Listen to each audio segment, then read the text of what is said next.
Bienvenidos a un programa muy, pero muy especial de Más Bienestar. Para mí es un honor hoy poder compartir con ustedes la presencia de uno de los grandes referentes globales de la educación emocional, reconocido por sus inmensos aportes a los nuevos desarrollos que se están presentando en Iberoamérica de manera muy especial. Bienvenido, doctor Rafael Vizquerra, a su programa. Muchas gracias por invitarme a participar. Bueno, les puedo contar. Nuestro invitado, el doctor Rafael Vizquerra, además de ser autor de numerosas publicaciones, artículos y libros sobre educación emocional, desde la educación socioemocional, es doctor en Ciencias de la Educación de la Universidad de Barcelona. El doctor Vizquerra es español. Licenciado en Pedagogía también de la Universidad de Barcelona y licenciado en Psicología. El doctor Vizquerra, además de ser catedrático emérito de dicha universidad, es el fundador del primer director del GROP, que precisamente trabaja y ha venido trabajando en estos temas de la educación emocional. Director del posgrado de Educación Emocional y Bienestar de la Universidad de Barcelona y presidente de la RIEP, que es la Red Internacional de Educación Emocional y Bienestar. Y también pudimos presentar, acompañado por su magnífica revisión, la Ley de Educación Emocional, que hoy es ley de la República en Colombia y se conoce como la Ley 2491, que introduce en la educación colombiana transversalmente la educación socioemocional a través de las competencias socioemocionales. ¿Qué es esto de la educación emocional? ¿Cómo llega a esto? ¿Por qué se empieza a escuchar ahora y cada vez más esto de educación emocional?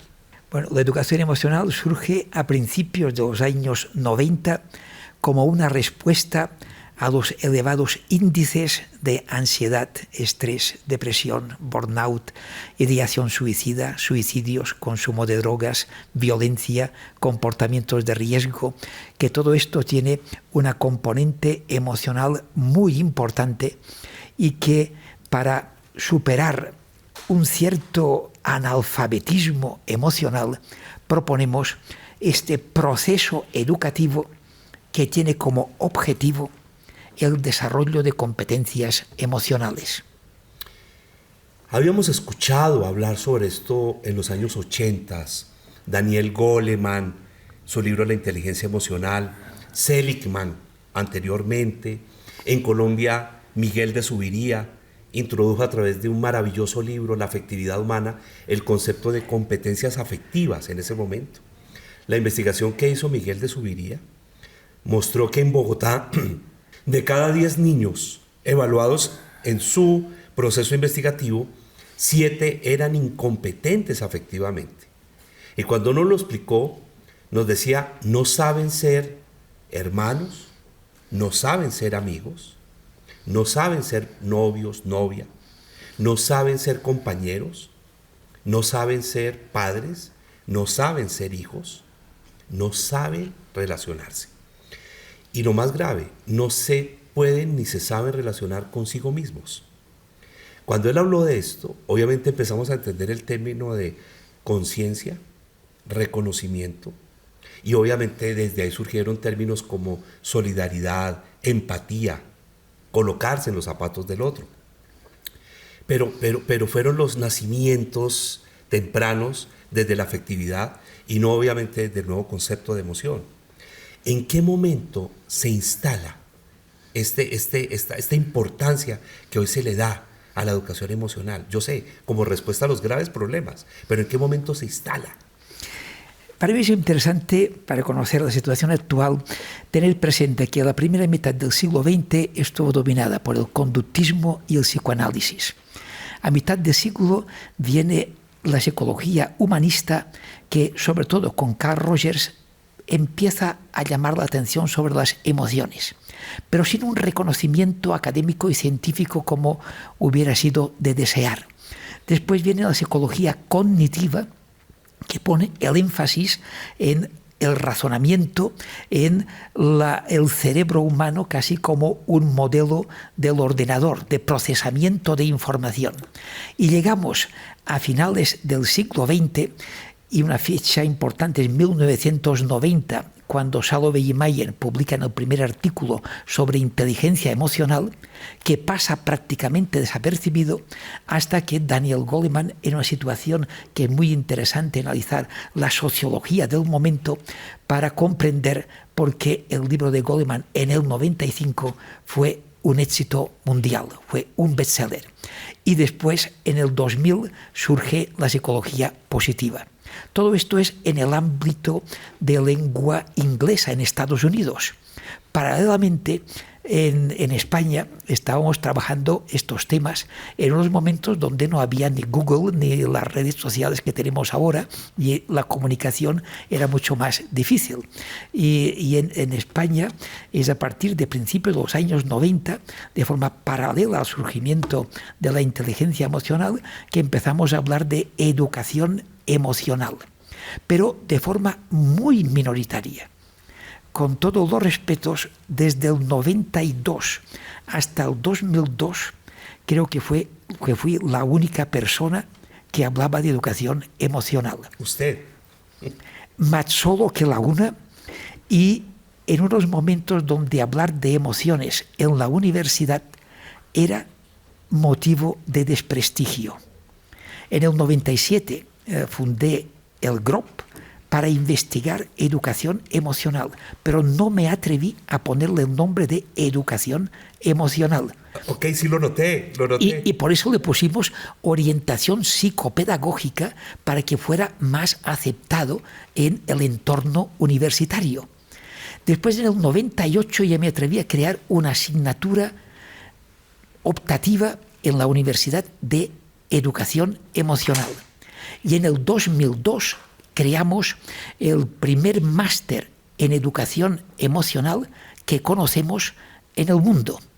Y es a partir de esta fecha cuando empiezan a proliferar las publicaciones, los libros, y que tienen un impacto muy importante, sobre todo con el COVID, con la pandemia del COVID-19, donde se multiplican los índices de ansiedad, estrés, depresión, burnout, etc., lo cual pone claramente de manifiesto que muchos de estos trastornos no son debidos a factores genéticos innatos, sino que es como las personas responden a las presiones del entorno. De esto se deriva que hay que preparar entornos favorables a la convivencia y al bienestar, pero paralelamente hay que formar las personas para que puedan afrontar lo que inevitablemente se van a encontrar en sus vidas, que son crisis, retos, adversidades, provocaciones y otros problemas y conflictos.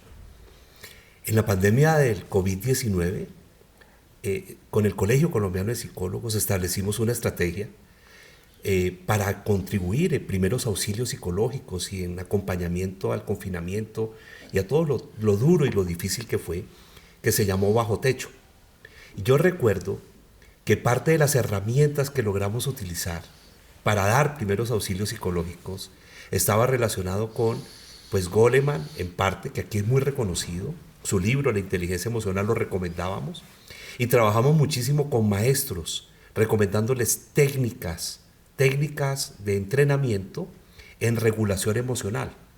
Pero ahí fue cuando descubrimos que antes de la regulación emocional necesitábamos conciencia de qué significaban las emociones en la interacción humana.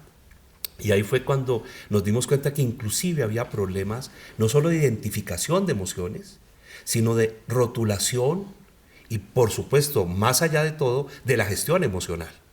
Parte de los grandes problemas estaban relacionados, y ahí lo vimos muy claramente, con la ausencia de una articulación entre lo cognitivo académico y lo emocional psicológico.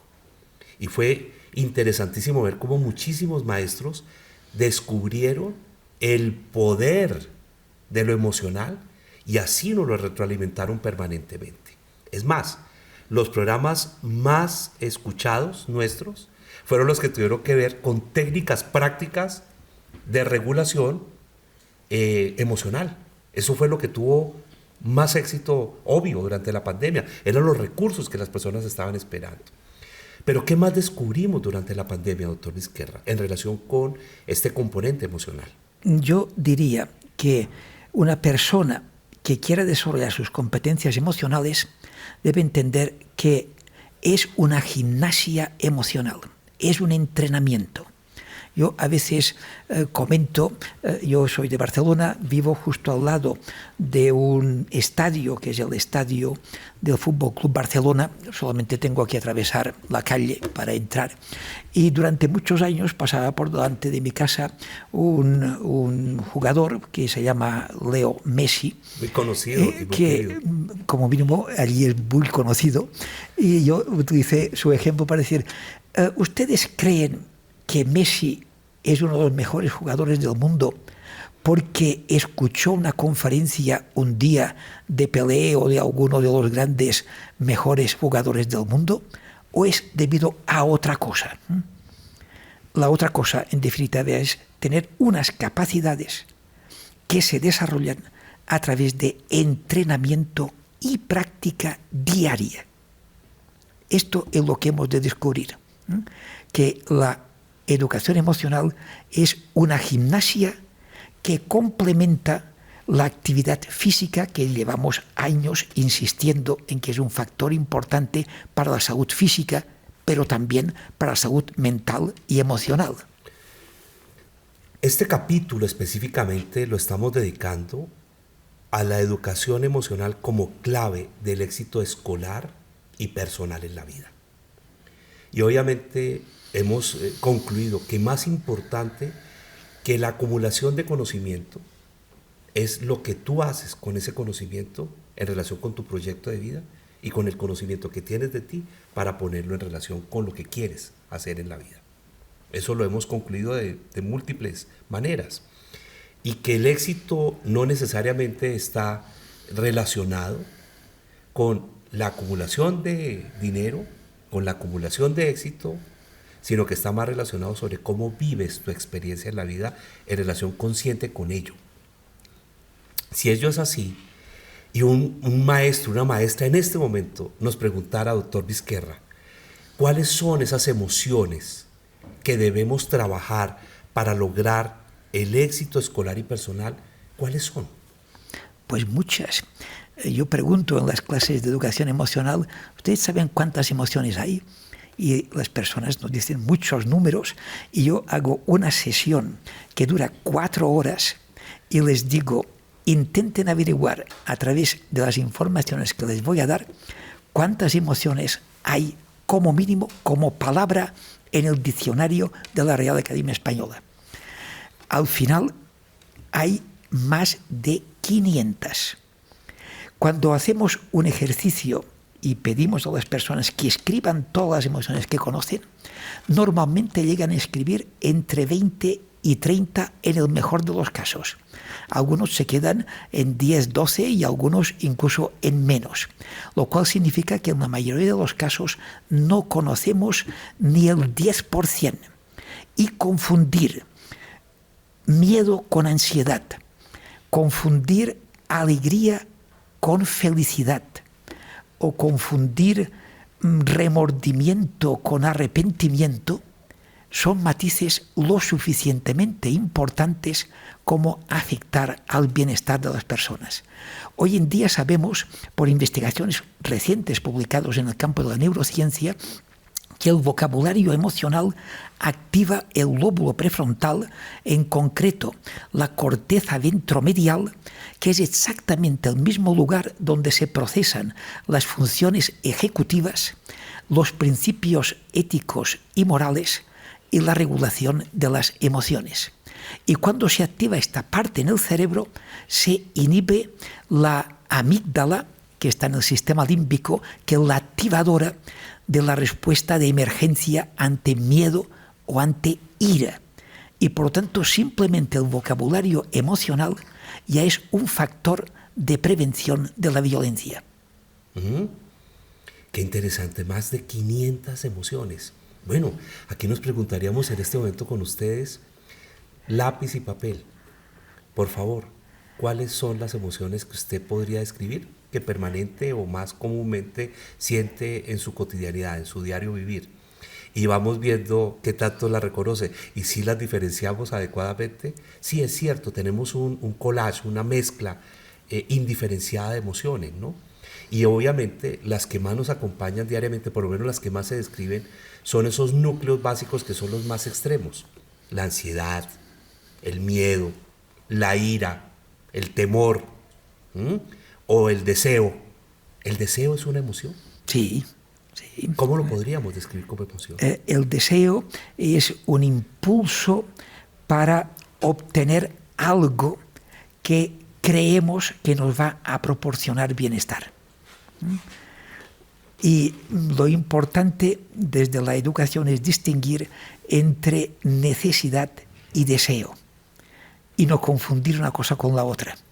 ¿Y la esperanza, doctor Vizquerra? La esperanza es una emoción sublime. Dante, en la Divina Comedia, que es un viaje por el purgatorio, el infierno y el paraíso, cuando llegan a las puertas del infierno, se encuentran con una inscripción que dice: «Lasciate ogni speranza voi qui entrate». ¿Sí? Dejad toda esperanza vosotros que entráis en el infierno. El infierno, de hecho, es sufrimiento sin ninguna esperanza de superarlo. Y esto es lo que provoca predisposición a ideación suicida y a suicidio. Cuando uno está sufriendo sin ninguna esperanza de superarlo, la vida deja de tener sentido y lo mejor es acabar cuanto antes. La esperanza es la emoción que permite pasar de la tristeza, del sufrimiento, a la alegría, al bienestar. Si sufrimos, pero tenemos esperanza de poderlo superar, esto puede dar un sentido a nuestra vida.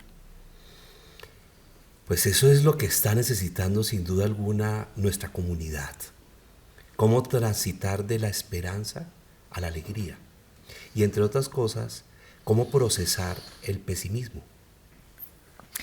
Tristeza, pesimismo, desesperanza forman un núcleo de emociones que predisponen a actitudes negativas, a desencanto, a desmotivación.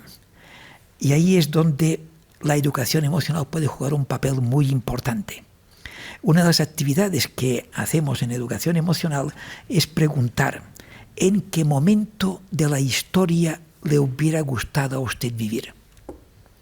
Cada uno va pensando y va diciendo. Esta actividad puede durar tiempo, porque al final, si tenemos todo el tiempo necesario para contextualizar todos los factores que consideramos que nos afectan, a pesar de todo, llegamos a la conclusión de que vivimos en el mejor momento de la historia. Cuando digo esto, mucha gente se espanta, pero yo digo, ¿usted preferiría vivir en la Edad Media donde quemaban vivos a las personas en medio de la calle? Donde usted tenía dolor de muelas o tenía dolor de estómago y no había médicos que lo atendieran, o en cualquier momento de la historia. La medicina ha aportado algo extraordinario, sobre todo en los últimos 50 años, y la educación, y la posibilidad que tenemos de construir nuestro bienestar a pesar de todo. Y yo lo que pido es que la gente tome conciencia de esto para hacernos dignos de la suerte que tenemos de vivir este momento a pesar de todo. Vamos en este momento a escucharlos, a escuchar las voces que siempre escuchamos en nuestro programa Más Bienestar. Y va a ser muy interesante porque va a complementar postura, opinión, también pregunta sobre lo que aquí estamos trabajando, educación socioemocional. Para un maestro, sin duda, es un trabajo complejo el poder entender que la educación emocional se incorpore en el aula. Por eso decimos que nadie puede enseñar lo que no tiene. Un docente que valida, legitima y entiende el mundo emocional de su hijo, incorporando, por ejemplo, emociones epistémicas para el aprendizaje, logra finalmente aprendizaje significativo. La atención, la curiosidad, el asombro, la satisfacción tienen que ponerse en la mesa frente a la frustración, a la rabia o a la imposibilidad que muchos niños tienen en su proceso de aprendizaje. Es mucho más que importante. Implementar la educación emocional en las instituciones educativas implica sembrar paz, autoestima y respeto en los estudiantes, en nuestros niños, niñas y adolescentes. Implica enseñar a ser, no solamente a saber. Su modelo de clasificación de las emociones, doctor Vizquerra, pues es reconocido mundialmente. El modelo pentagonal. Cuéntenos un poco qué es ello. Bien, yo creo que, entre otras, la aportación del modelo pentagonal de competencias emocionales se estructura en 5 dimensiones, como dice el nombre, que es, primero, consciencia emocional, segundo, regulación emocional, tercero, autonomía emocional, cuarto, habilidades sociales o competencias sociales, y quinto, habilidades para la vida y el bienestar. Curiosamente, estos 5 quedan recogidos en la Ley 2491, que yo me permito aprovechar la ocasión para felicitarles por esta magnífica ley, que es un aporte pionero a nivel mundial, porque es una ley que afecta a todo un país y en estos momentos, que sepamos, no hay ningún otro país en el mundo con una ley de estas características, y por esto felicitaciones a todo Colombia, felicitaciones a usted, felicitaciones a la doctora María Clara Cuevas y a todos los que han participado haciendo posible esta ley, porque puede significar un punto de inflexión hacia un horizonte de esperanza para la convivencia, la paz y el bienestar. Tendremos muchos retos, entre ellos, pues ponerlo en práctica. Y en ponerlo en práctica, una de mis aportaciones se conoce como el universo de emociones, donde he hecho una recopilación de todas las emociones, y esto da lugar a una actividad que es una sensibilización de la importancia y necesidad de la educación emocional y del vocabulario emocional, por las razones que hemos expuesto antes.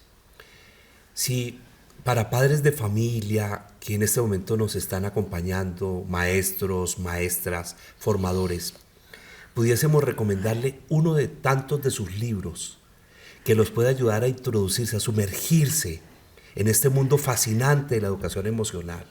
Yo sostengo, y es parte de mi historia de vida como psicólogo y como psicoterapeuta, somos emociones que caminamos.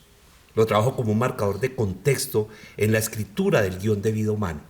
Lo he venido trabajando a la par con la construcción de la realidad, la interpretación y la edición de la misma, con la fuerza de la interacción humana y con la búsqueda del sentido y el significado. Son los 4 marcadores de contexto que he venido trabajando. Contaba que lo descubrí en lo personal desde Maturana, Humberto Maturana, ese gran biólogo chileno. ¿Lo conocí personalmente? Una maravilla de hombre. Sí. Un hombre que le aportó muchísimo a las ciencias sociales y a nuestra profesión. Él describe el emocionar y el lenguajear como las 2 grandes columnas que diferencian lo humano. Y desde ahí empecé a preguntarme sobre el poder del emocionar, y después transité hacia somos, emociones que caminamos. Para mí es el stand en donde se escribe la película de vida. Es el que le da el color, es el que le da finalmente la forma, y es el que expresa el contenido mismo de la película, que aunque sea cognitivo, es fundamentalmente emocional. Es ahí donde se diferencia. Incluso en su propio título de película. ¿Cuál es el título de la película de tu vida, el que tú estás construyendo? Desde esa perspectiva, ¿cuál libro sugeriría usted para que nos podamos sumergir? Bueno, quienes nos ven, porque yo ya he estado sumergiéndome hace días en este mundo apasionante de la educación emocional. Pues le recomendaría el libro Universo de Emociones, que yo he escrito los libros en general de carácter técnico, pero este en concreto es para todo el mundo, para conocer el universo de las emociones. Y es un viaje imaginario donde en lugar de hablar de familias de emociones, que es lo que técnicamente se habla, es un viaje por las galaxias de las emociones. Y entonces se visita la galaxia del miedo, la galaxia de la ira, la galaxia de la tristeza, la galaxia de la alegría, la galaxia del amor, la galaxia del bienestar y de la felicidad, también la galaxia de las emociones sociales y morales, la galaxia de las emociones estéticas, que son las que experimentamos ante el arte, y cómo el arte y las emociones estéticas nos aproximan al amor y a la felicidad, y creo que puede ser muy útil. Otro que acaba de salir hace un par de meses lleva por título Explorar el interior. Creo que también es un libro que está pensado para todas las personas, para ayudarles a explorar el interior. Y es que estamos enseñados, y se ha convertido en una costumbre, mirar hacia afuera. Poco tenemos una mirada hacia adentro. Y además el mundo moderno nos está generando una ausencia de introspección, de mirar hacia adentro, de tener esas pausas, esos minutos de encuentro con nosotros mismos desde el silencio, pero también desde todas las voces que tenemos dentro de cada uno de nosotros. Nos estamos limitando a que nuestros ojos están puestos solamente en el afuera. Y lamentablemente en la juventud de hoy, sobre todo, en los likes, en el reconocimiento, en la validación externa, no en la validación interna, no en el mirarnos desde nuestra enorme y belleza complejidad. Y este explorar el interior, de hecho, es una orientación para dar respuesta a lo que fue el principio de Sócrates de conócete a ti mismo. Y que desde entonces han pasado 2400 años que nos hemos dedicado a conocer el exterior e ignorar el interior. Ese viaje puede ser maravilloso y pueden encontrarse con muchísimas, también muy buenas sorpresas. Bueno, estoy seguro que ustedes como yo están totalmente enganchados. Les tengo una muy buena noticia. Este es el primer capítulo con el Dr. Vizquerra. Y desde ya los invitamos a un segundo capítulo.